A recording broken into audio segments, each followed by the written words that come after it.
Ayan na.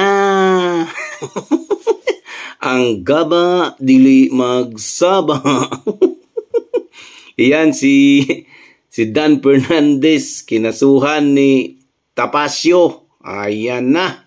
So ito, lawyer Ferdinand Tapasio, legal counsel of Cassandra Leong, on Monday filed a complaint seeking the expulsion of Laguna Representative Dan Fernandez for alleged conduct that is unbecoming of member of the House of Representatives. 25 pages complaint filed with the House of Committee on Ethics and Privileges.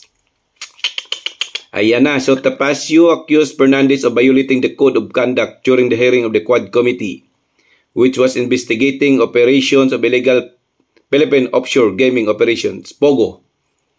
Nearing the 9th hour of the third Quadcom hearing, as I was advising Cassandra on her legal rights, respondent and his fellow chairman keep on hindering and preventing me from advising Cassandra. The complaint read, nako po, good luck, Mr. Dan Fernandez, good luck. Paano na yan yung paligo-ligo mo, palulubog dun sa may kasukan na. Tingnan natin kung anong resulta, anong aksyon ng kanyang mga kasamahan dito sa House of Representatives. Good luck, Mr. Dan Fernandez. Good luck.